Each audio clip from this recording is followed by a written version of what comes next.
부처님 생신 잘 보내셨습니까? 네. 아, 연평사 오셨어요?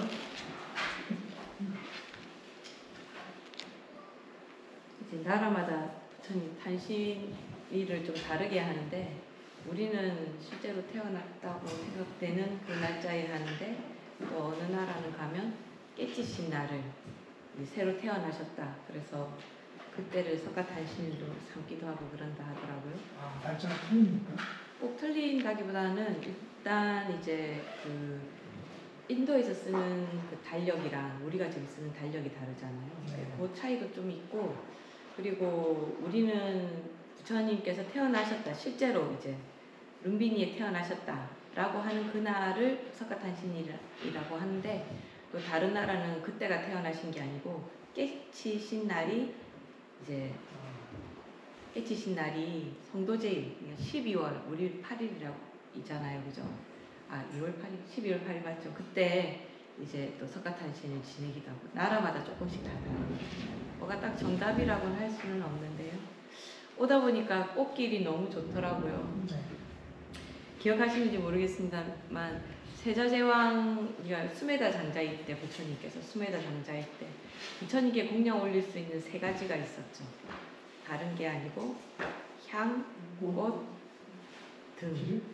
예, 기름이죠. 그러니까 등이 옛날에는 기름으로 켰으니까요. 등, 이 세 가지였습니다. 어쨌든 지난 시간에는 부처님께서 너무 우울해하니까 이제 그 정바랑이 아버지가 야, 너 좀 나가 놀아라 라고 해서 동쪽으로 나갔더니 노인을 보고 또 남쪽으로 나갔더니 병자를 보고 또 서쪽으로 갔더니 죽음을 보게 되는 거죠. 그러니까 더 우울해졌어요. 그러니까 아버지가 나갈 때마다 그런 일이 있을 때마다 더 마을을 단속을 하는 거예요. 절대로 이상한 거 보이게 하지 마라. 당신도 아들이 출가한다는 소리 할까봐 화장도 매일 깨끗하게 하고 매일 씻고 자기 몸단장을 해서 되도록이면 늙은 모습 안 보여주려고 애쓰고. 그런데 불행하게도 부처님께서 서쪽 문을 갔다 오고 나서는 출가하겠다고 엄포를 놓잖아요. 그러니까 제가 8고 얘기했는데 8고 중에서 부처님 뭐 말씀하셨습니까? 뭐 아버지한테 뭘 해결해 달라고 했냐면 늙게 내가 늙지 않게 해줄 수 있다면 안 하겠다. 죽지 않게 해줄 수 있다면 안 하겠다. 그리고 애별리고 있잖아요. 사랑하는 사람과 헤어지지 않게 해줄 수 있다면 안 하겠다. 근데 사랑하는 사람과 그래 너 평생 살게 해줄게 평생이 되나요? 죽음이라는 커다란 이별의 관문이 있잖아요. 그러니까 아버지가 안 된다고도 말하면서도 그래도 설마 가겠나. 그러니까 마음속으로는 빨리 자식이라도 태어나서 이놈이 마음을 잡아야 될 건데 그런 생각을 하지 않았겠어요? 근데 어느 날 또 너무 우울하게 있으니까 야 놀러 갔다 와라 라고 했는데 북쪽으로 갔다가 수행자를 만나게 되죠. 수행자를 만났을 때 부처님께서 이 책도 좀 볼까요? 부처님께서 질문을 하죠. 당신은 그 수행자한테 몇 쪽이냐면 55쪽 아랫단에 있어. 55쪽 맨 마지막에 보면 그럼 당신은 지금 어떻게 살아가고 계십니까? 라고 물어보는 거죠. 그러니까 맨 처음에 부처님께서 이 수행자한테 왜 떠도느냐? 그러니까 생로병사 8고를 얘기를 해요. 이제 고뇌에서 벗어나기 위해서 떠돌아다닌다. 그러면 당신은 지금 어떻게 살아가고 계십니까? 라고 하니까 같이 눈으로 보면 세상의 욕심에 물들지 않고 참다운 진리를 추구하며 생명을 가진 어느 것도 해치지 않고 늘 자비로운 마음으로 그들을 안심시킵니다. 고통을 만나도 근심하지 않고 기쁜 일을 만나도 들뜨지 않습니다. 재갈을 물린 말처럼 저 자신을 엄히 다스리고 태산처럼 무거운 걸음으로 해탈의 길을 따라 한 걸음 한 걸음 옮길 뿐입니다. 라고 이야기를 하죠. 그래서 그 말을 듣고 부처님은 좀 희망을 본 거예요. 나도 이렇게 하면 고통에서 벗어날 수 있겠구나. 여러분들은 좀 의아해 할 수 있겠죠. 질문이 안 생기나요? 저는 이 지금 그 이야기를 듣고는 이거 부처님께서 우리한테 말씀해 주신 건데 아직 부처님 깨닫지도 않았는데 그때 벌써 수행자가 있었다고? 부처님 불교가 부처님에서부터 시작된 거 아닌가? 이거 약간 부처님 이야기 같은데 불교 이야기 같은데 그렇지 않나요? 그렇죠. 그죠? 약간 좀 그런 느낌이 들죠. 근데 지난번에 말씀드렸던 그 인생 사주기 이야기를 했죠.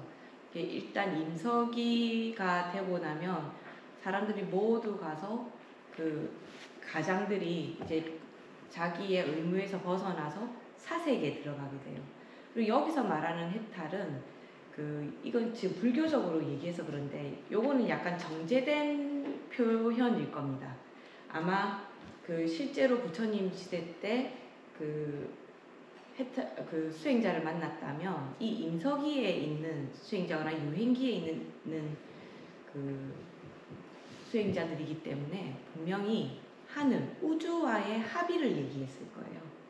그러니까 부처님께서는 무아를 얘기하시잖아요. 어디에도 내가 없다. 근데 인도 고전에서는 어떻게 얘기하느냐면 고정불변의 내가 있는 거예요. 그 나는 어디서 주어졌냐 하면 우주, 브라흐마에게서 주어진 거예요. 그래서 나는 내가 죽고 나면 그 브라흐마와 합일이 되는 거죠.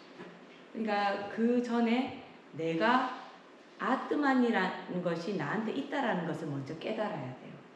그래야 죽고 나서 브라흐만과 합일이 될 수 있거든요. 어떻게 듣고 있으면 이거 불교 얘기 같은데 하지만 절대 불교 얘기 아닙니다. 그러니까 그리고 부처님이 존재하셨던 그때쯤에 자인화교라는 것이 나와요. 자인화교는 스스로 해탈을 할 수 있다라고 믿는 겁니다. 그러면 자인화교의 해탈은 무엇이냐 하면 모든 것을 아는 거예요. 일체지작. 하나도 모르는 것이 없는 최고의 지혜자가 되는 것이 자인화교의 목표거든요. 그럼 자인화교는 대신에 무엇을 수행 방법으로 하냐면 완벽한 고행, 완벽한 불살생을 얘기해요. 그래서 고기도 먹지 않고 완전히 이렇게 자기가 또 무소유를 얘기해요. 그래서 항상 유행합니다. 걸어다니면서. 옷은 입지 않고. 왜냐하면 옷을 입으려면 뭘 해야 돼요?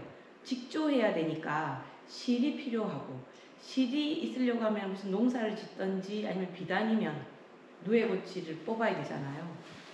거기에 생명들이 어떻게든 뭐 죽거나 뭐 하거나 하는 그런 것이 생기잖아요.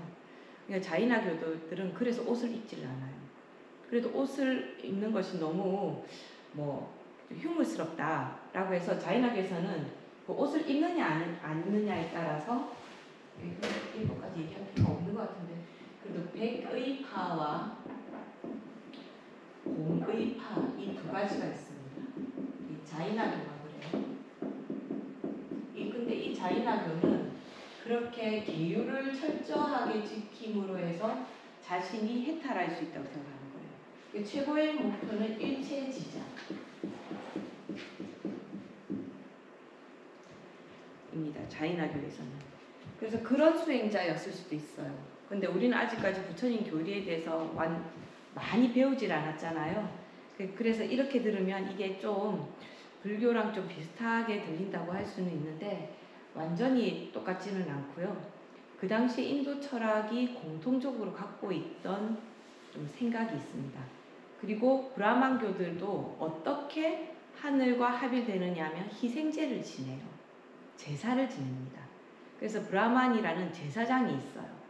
제사장을 통해서만 하늘과 합일될 수 있어요. 그래서 이 브라만교의 목표는 뭐냐 하면 하늘에 태어나는 거예요. 천생. 하늘에 태어나는 거.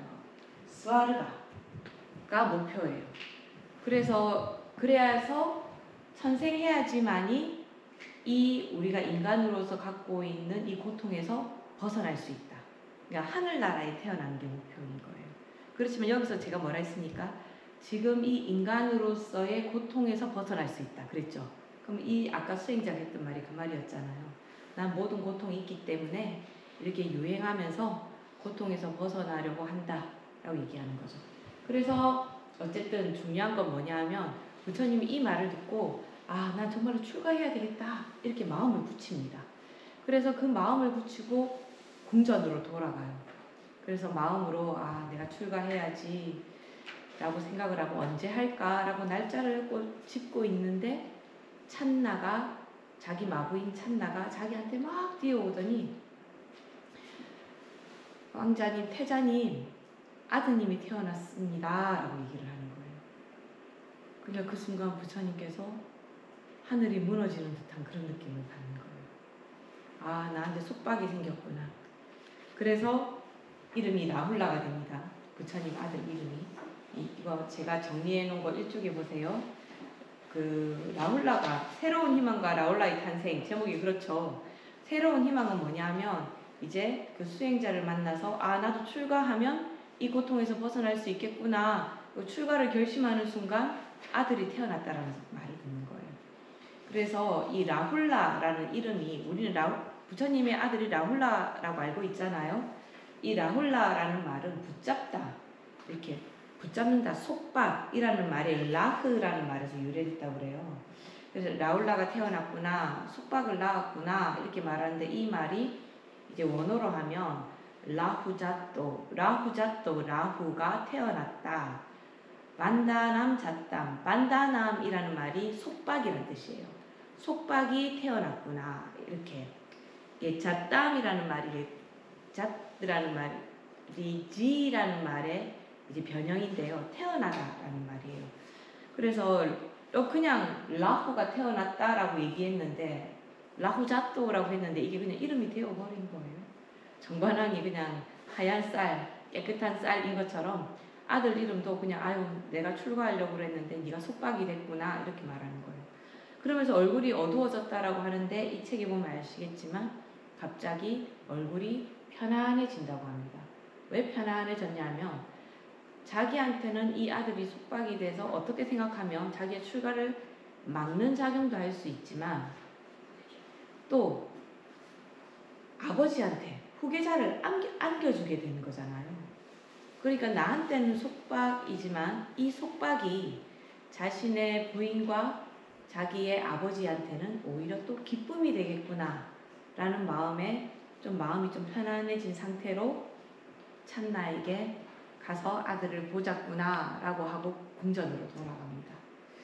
그래서 그 부처님께서는 그 아들이 낳았다라는 것 때문에 막 계속 잔치하고 하는 동안에는 그냥 그 잔치도 하고 기뻐하는 듯 있어요. 근데 무엇을 깨달았냐면 아, 내가 아버지한테 허락을 받고 출가하기는 어렵겠다 라고 생각을 한 거죠. 저는 허락받고 출가했는데요. 근데 그 정관왕은 너무 반대가 심했잖아요. 안 된다 하고 계속 너 놀러 다니라 하고 여론 궁전 무슨 궁전 다 만들어주고 출가를 못하게 하려고 너무 많은 노력을 했잖아요. 그러니까 이게 아버지 허락을 받아서는 안 되겠다라고 생각을 하고 이제 이거는 약간은 그 영화에 나오는 그 뭐라고 합니까? 그 영화에 꼭 늘 나오는 그런 이야기처럼 요 부처님의 일화도 그 난다라던가 다른 사람들이 출가할 때 좀 의뢰 나오는 그 뭐 시그니처라고 할까요? 그러니까 이게 세상이 더 덥다라는 것을 알려주는 그 똑같은 그런 이야기이기도 한데요. 그 잔치가 끝나고 나니까 뭐 부어라 마셔라 이렇게 할 거 아닙니까? 그러니까 다들 이렇게 술 취해서 잠이 드니까 다 흐트러진 모습, 누구는 코를 골고 그렇게 예뻤던 미녀들도 옷이 흐트러지면서 침 질질 흘리면서 이렇게 널브러져서 화장 이렇게 막 이렇게 하다 보니까 화장도 막 그 옛날 영화에서 울면은 마스카라 이렇게 질질 내려와서 눈이 시커멓게 되는 것처럼 막 놀다 보니까 여기 마스카라도 쭉 나와 있고 옛날 화장품이니까 무슨 방수 이런 거 안 됐을 거잖아요. 방수 맞나요? 그저 방지는 안 됐을 거 아닙니까? 그러니까 여기 막 줄줄 내려오고 침 질질 흘리고 코 골고 온 매무새는 다 흐트러지고 그런 걸 보니까 부처님께서는 이제 더 덧정이 없는 거예요. 그렇게 아름다운 것도 저렇게 추해지는구나. 나는 정말로 출가해서 이런 추함이 없고 괴로움이 없는 것을 가리라 라고 생각을 하고, 그래도 나가려고 하면 그냥 지 혼자 나가면 될 텐데 마부를 깨웁니다.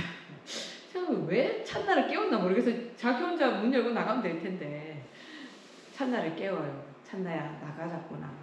그러니까 찬나는 눈을 비비면서 보니까 그때 부처님이 그 성문 밖을 나갈 때 마치 모두가 다 잠가루를 뿌려놔서 이게 누군가의 마법에 걸린 것처럼 아무도 일어나질 않아요. 말을 끌고 나오고 그 큰 성문을 끼익 하고 여는데도 그 문지기마저도 모두 잠들어 있는 상태예요. 그래서 찬나가 이끄는 말을 타고 먼 길을 떠나서 여기에 나와 있는 것처럼 아노마강에 이르게 됩니다. 이 아노마강은 제가 이렇게 설명해놨죠. 카필라바투에서 동쪽으로 한 145km 떨어져 있다라고 하는데, 또 어떤 데는 북방불교 불전이 랄리타리스타라에서는 카필라바투에서 한 78km 떨어져 있다. 거의 뭐 배 차이가 나잖아요.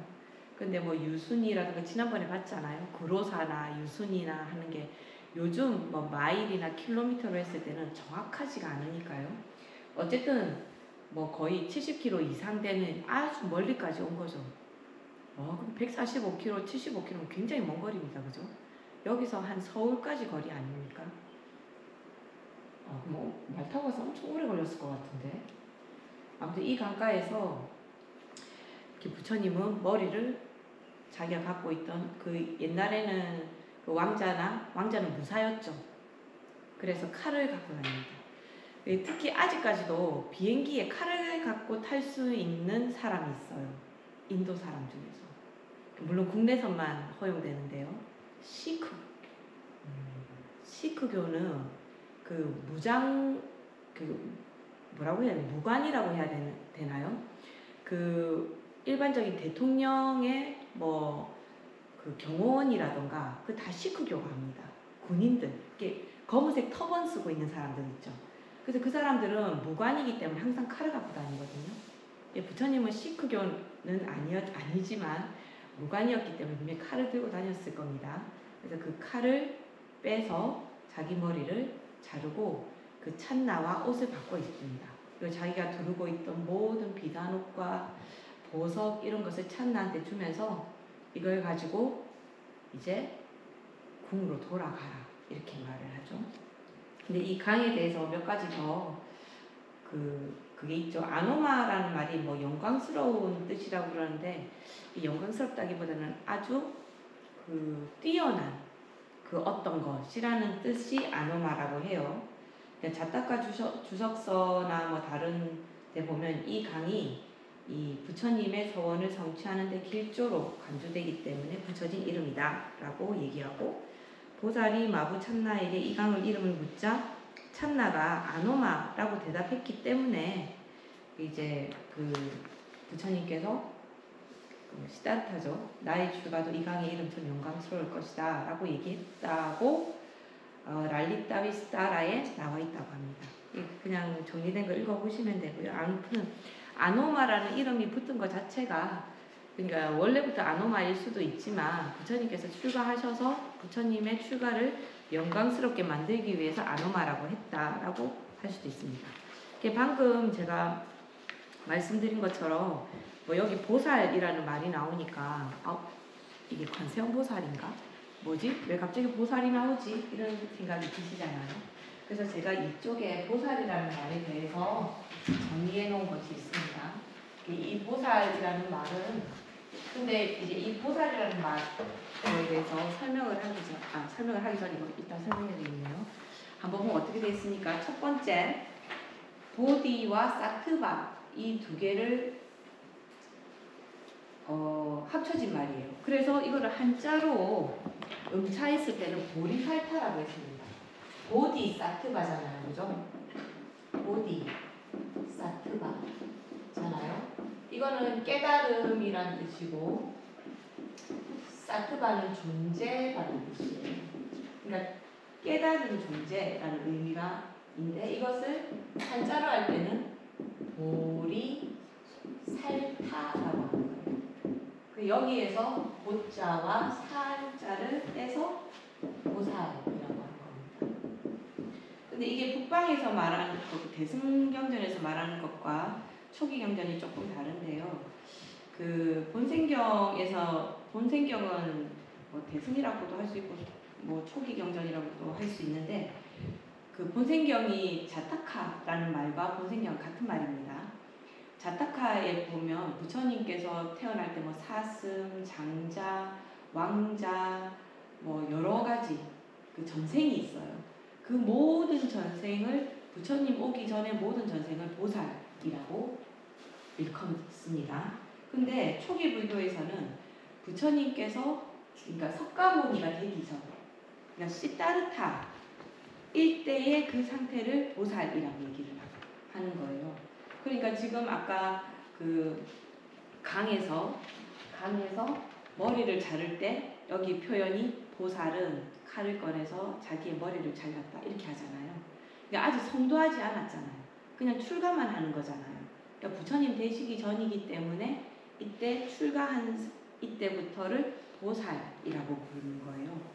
그래서 또 보살이 성불하기 위해서 무상겁을 윤회하면서 십바라미를 닦아야 한다라고 해서 이 보살은 아직까지 부처가 되기 전, 부처 되기 전에 모든 존재를 이제 보살이라고 했다. 그래서 사실 여기서 말하는 것은 석가모니 부처님의 한정에서 이야기하는 이야기였어요. 본생경에서도 석가모니 부처님의 전생이지 모든 부처님의 전생이 아니거든요. 근데 이게 대승불교로 넘어오고 하게 되면서 이게 깨달음을 위해서 그 수행을 하고 있는 모든 존재를 보살이라고 부르기 시작합니다. 예를 들면 우리가 잘 알고 있는 무량수경에 보면 이제 법장 비구가 나오거든요. 근데 이 법장 비구를 법장 보살이라고 부르기도 한다는 말이죠. 왜냐하면 나중에 아미타불이 될 거니까. 그러니까 아미타불의 전생이 법장 비구잖아요. 이 법장 비구를 보살이라고 말하기도 합니다. 그래서 우리가 제가불자님들을 한국에서는 부를 때 그 원래 그 경전에서는 우바이라고 하죠. 남성 제가불자를 우바세라고 하고 여성 제가불자를 우바이라고 하는데 우리나라에서는 여성 제가불자들은 다 보살이라고 부르고 우바세에 해당하는 사람들은 거사라고 부릅니다. 그죠? 그래서 어떤 사람이 그러더라고요. 이 거사라는 말은 약간 유교나 아니면 조금 중국적인 것이지 않느냐. 그러니까 누가 그러더라고요. 우바세도 그러면 다 보살이라고 불러야 된다 라고 얘기하더라고요. 근데 제가 정리해 놓은데 보살 옆에 대사라고 써놓은 거 있죠. 그죠? 대사? 이 대사가 뭐냐면 불보살을 대사라고 부르기도 합니다. 그러니까 이 사자를 잘 보셔야 돼요. 그 부처님을 부를 때 또는 사명대사 뭐 이렇게 할 때 이 대사로 하죠. 이거 스승사자예요. 그래서 이거는 우리가 불보살을 얘기할 때는 스승사자가 아니고 선비사자를 쓰거든요. 근데 대사인데 보살인데 그 속세에 거한다, 속세에 있는 대사라고 하면 이 거사라는 말도 사실은 보살이 될 수가 있는 거예요. 그러니까 실제로 근데 이게 또 그 불교에서 쓰지 않는 말이냐? 아니에요. 유마거사, 그죠? 유마거사도 우리 거사라고 부르잖아요. 근데 유마거사는 그 유마힐 소설경에 보면 뭐라고 돼 있냐면 아촉 부처님이 있어요. 그러니까 아촉불의 세계는 우리 아미타 부처님의 세계는 극락이라고 하지 않습니까? 아촉불의 세계는 묘희 세계라고 하거든요. 그 묘희 세계에 태어났다가 중생들을 구제하기 위해서 다시 내려온 사람이 유마거사다 이렇게 얘기를 해요. 그러니까 이미 어느 정도의 깨달은 상태에 있는데 그 자기가 그 중생 구제를 위해서 내려온 거죠. 그분을 우리는 거사, 유마 거사라고 부르잖아요. 그죠? 그러니까 이 말도 사실은 부처가 되기 전에 보살이라고 봐도 되지 않느냐.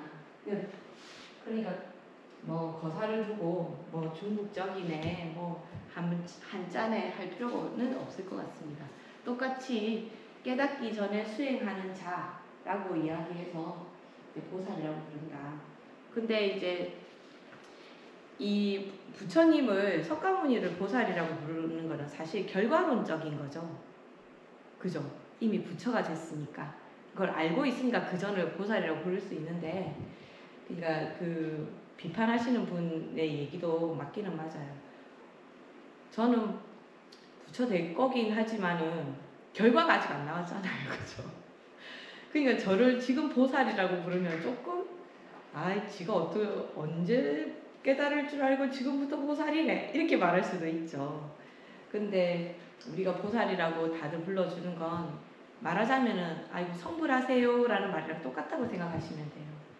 그러니까 거사라고 부른다고 해서 보살이 아닌 것이 아니고, 거사라는 말은 그 대사인데, 그러니까 보살인데, 보살과 대사는 같이 쓰는 말이거든요. 대사인데 속세에 거하기 때문에 그냥 거사라고 한다. 그러니까 거사나 보살이나 똑같은 거다 이렇게 생각하시면 되겠습니다. 약간 이게 오해가 생긴 것이, 우리가 관세음보살님이나 지장보살이 여성이다 이렇게 생각하게 되잖아요. 이렇게 왜냐하면은 보면은 몸매가 약간 그 불상이나 이런 거 보면 몸매를 보면 그러니까. 근데 간단한 미술에 남자나 여자나 다 이렇게 허리 이렇게 해가지고 다 이렇게 하고 있습니다. 우리 그 어디지? 석굴암 가서 보면 그 역사들 있잖아요. 그 옆에 보면은 그 칼 들고 있는 보살들 있잖아요. 그 신장님이라고 하나요? 신장님들, 인왕보살님들 보면 어떻게 하고 있습니까? 얼굴은 험상궂게 생겼는데 허리는 또 이렇게 해가지고 엄청 섹시하게 이렇게 하고 딱 있어요. 그러니까 그 당시 미술이 다 약간 허리를 잘록하게 하고 약간 요염한 자세, 이게 전체적인 미술 사조였던 거죠. 그러니까 아무도 그게 여성이다 남성이다 말한 적이 없어요. 그리고 일반적으로 우리가 말하는 관세음보살님 보면 여기 수염 있어요. 그러니까 이게 여성도 아니고 남성도 아닌 존재가 사실은 관세음보살, 그러니까 보살이 되고 나면 성별을 뛰어넘게 되죠. 그렇다 그겁니다. 그래서 이 책에서 뭐 보살이다 뭐다 말하는 것은 다 그렇다. 그리고 여기서 이제 보살을 얘기하다 보니까 또 저는 가지치기 하는 걸 좋아하지 않습니까? 지금 부처님 출가 얘기하는데 무슨 보시바람일이 나오고 바람일이 나오고 난리가 났냐 하겠는데, 저는 이제 교린을 담당하지는 않으니까 간단하게 그냥 익숙하게만 만든다 라고 생각하시면 되는데요. 어쨌든 그 자타카나 이런 데를 보면 부처님 전생을 보면, 제가 첫 시간에도 얘기했습니다만 굶주린 호랑이를 위해서 자기 몸을 보시하기도 하잖아요. 인욕보 살 때.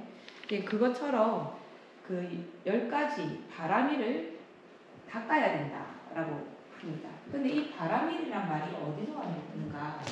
파라미타라는 말 많이 들어보셨죠, 그죠? 불교 하다 보면 불교의 어떤 그 단체나 이런 데 보면 파라미타라는 이름을 쓰는 경우가 많아요. 근데 이게 파라미타라는 말이 2가지 설이 있습니다. 처음이 파라미 라고 해서 여기 그냥 타가 붙었다고 생각해요. 이 타는 상태를 나타내는 거예요. 이게 파라라는 말이 비한, 저것으로 저 언덕, 그러니까 저것으로 건너간 상태라는 말이에요. 그리고 두 번째는 파란이라는 말에 파란이라는 말이 또 피안이라는 말이거든요. 거기에 있다라고 하면은 이라고 하면 이게 도달된 그러니까 우리 도피안이라는 말 쓰잖아요. 이게 도에 해당하는 말이에요. 건너가다. 그리고 있다라는 말, 상태를 나타내는 말. 있다에서 이제 바람이 이게 이가 생략되고 따가 되었다. 그래서 바람이타라는 말이 우리가 바람이라는 말 되게 많이 쓰잖아요. 근데 이 바람이는 모든 것이 무엇과 관계돼야 된다? 저 언덕으로 건너가는 것과 관계가 있어야 돼요. 그럼 뭐와 관계가 있어야 되냐면 깨달음과 관계가 있어야 된다는 거죠. 왜 이런 말이 나오느냐? 우리 육바라밀은 봤어도 십바라밀이라고 하니까 그렇죠? 육바라밀에 네 가지가 이제 더 덧붙인 건데요. 초기 불교에서는 보시, 지계, 인욕, 정진, 선정 또는 선정은 그 자비바라밀, 자애바라밀로 배치되기도 합니다. 그리고 지혜바라밀, 요 6가지가 우리가 흔히 말하는 육바라밀이에요. 그런데 여기에 7번째 출리바라밀, 진실바라밀, 평온바라밀, 결심바라밀 이렇게가 덧붙여지는 것이 초기 불교의 십바라밀이에요. 나중에도 한번 이야기 될 만 하겠습니다만 여기에서 이제 결심바라밀이라는 것은 무엇냐 하면은 뭘 결심한다 라는 건데 아까 바라밀이 무엇과 관계가 있어야 된다고 했습니까? 깨달음과 관계가 있어야 된다고 했죠. 그러니까 우리가 인욕을 하더라도 우리 이걸 참는다 라고 생각을 하잖아요. 참는다.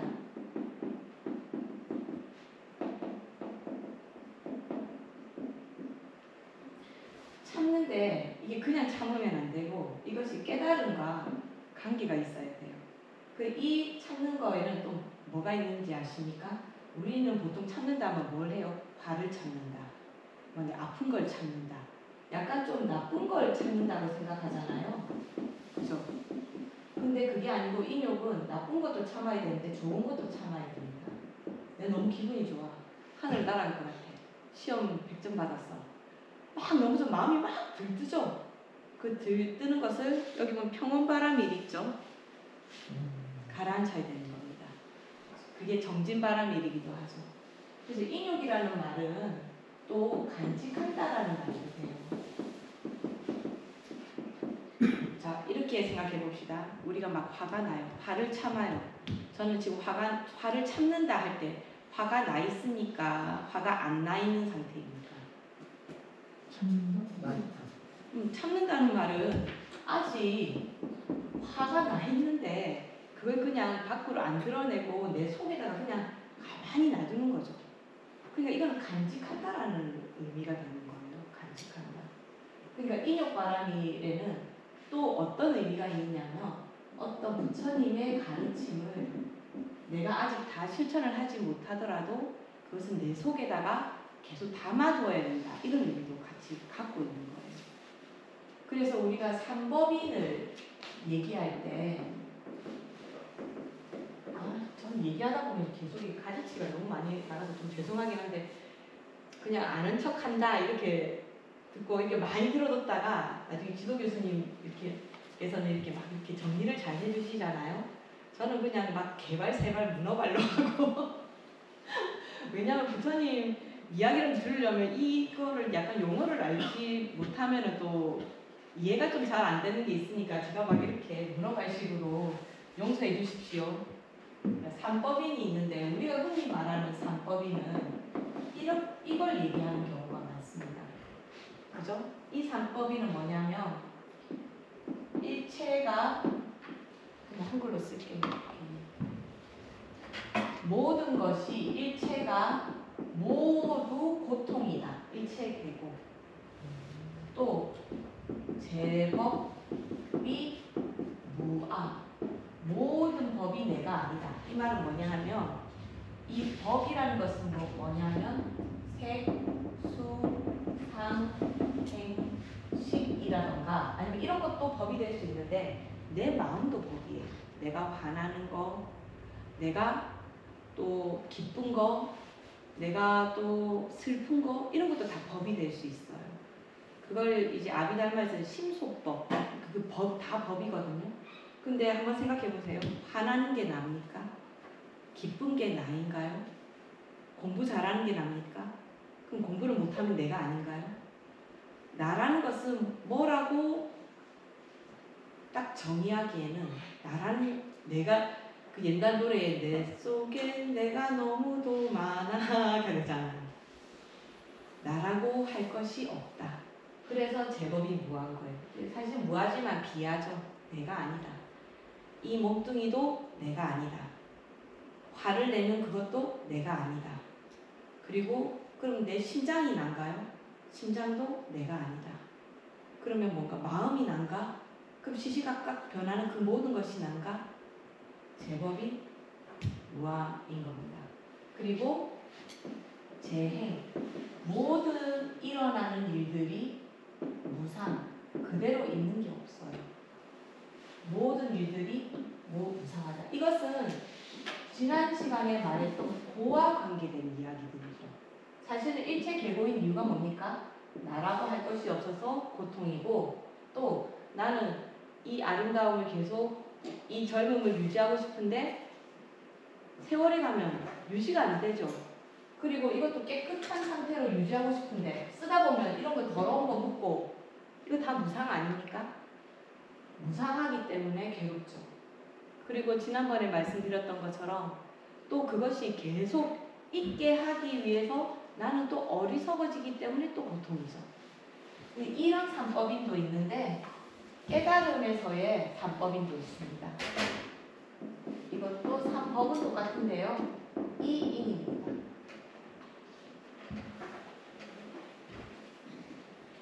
참을인. 인욕할 때 그 인인데요. 새 법을 내가 간직한다. 이런 의미로 쓰는 거예요. 그럼 첫 번째는 뭐냐면 유순인. 부처님의 말씀을 따르면서 간직한다. 그리고 두 번째가 음향인. 부처님의 소리를 마치 메아리인 것처럼, 향자가 메아리 힌자거든요. 메아리인 것처럼 늘 말하고 다시 듣고 부처님의 말을 내가 다시 메아리로 내보내고 부처님의 가르침을 그대로 또 간직한다. 세 번째가 무생법인. 그러다 보면 무생법이죠. 태어나지 않는 법. 다시는 생하지 않는 법을 간직하는 무생법인. 그래서 삼법인이라고 얘기할 때는 좋은 말은 이 삼법인이고 우리는 삼법인을 깨달아 어쩌고 저쩌고 하면 이 삼법인이고 그리고 이 세상이 고통인 것을 깨달아 어쩌고 저쩌고 할 때 삼법인은 이 인인 겁니다. 이건 도장인자죠. 변하지 않는 진실이라고 팍 찍어두는 겁니다. 우리 옛날에 옥쇠가 없으면 왕으로서 인정을 받지 못했죠. 이것은 다른 것들이 우리가 재행인 무상이라고 하는데 이 세 가지 것은 변하지 않고 늘 우리의 진리라고 할까요? 그것으로서 딱 도장 박혀 있다 라고 하는 것이 이 삼법이라는 겁니다. 부처님께서도 우리가 모든 것이 고통이다 라고 생각하셨기 때문에 출가를 하신 거잖아요. 그죠? 그리고 대승불교에서는 똑같이 보시, 지계, 인욕, 정진, 선정, 지혜 다 똑같은데 일곱 번째 방편, 성교 바람이, 원바람이, 역바람이, 지바람이 이렇게 되어 있습니다. 제가 여기서는 뭐 다음에 기회가 있으면 다 설명하겠지만 여기서 약간 의문이 들지 않습니까? 6번은 지혜바람일인데 또 10번은 지바람일이에요. 똑같이 지지 않아요? 그러면 지혜와 지가 뭐가 다를까요?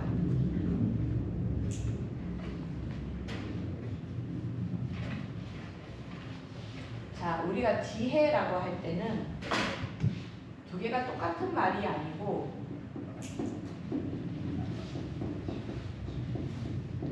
약간 해가 좀 더 큰 의미고 지가 약간 부분이라고 생각하시면 돼요. 딱 부분이라고 할 수 없는데 이 해라는 해도 지혜롭다기 때문에 우리나라 말로 하니까 똑같네요. 이 해라는 것에 이 지가 들어가 있다는 말이거든요. 근데 이거를 그냥 정확하게 설명을 하려고 하면 지는 분별이고 해는 무분별이라고 보시면 돼요. 그래서 우리가 그 지혜가 깨닫는다 할 때 분별지와 무분별지 두 가지로 나누거든요. 이게 분별지는 뭐냐? 이거는 뭐 어렵게 생각할 필요 없고 그냥 쉽게 생각하면 이렇습니다. 우리가 37조도품을 얘기할 때 맨 처음에 나오는 것이 사념처 또는 사념중, 사정근, 사정단 똑같은 말이고 사여의족 이렇게 있거든요. 근데 이 사념처, 사정근, 사여의족 그 다음에 5근, 5, 6, 7까지가 되는데 이 5근으로 넘어가기 전까지는 선과 악이 있어서 악은 누르고 선을 위로 올리는 그러니까 선과 악을 분별짓는 그런 수행입니다. 나중에 설명할 때가 또 있을 텐데요. 그러니까 이 분별지는 뭐냐 하면 무엇이 선이고 무엇이 악인지를 분별을 하는 거예요. 그래서 내가 무엇은 취하고 무엇은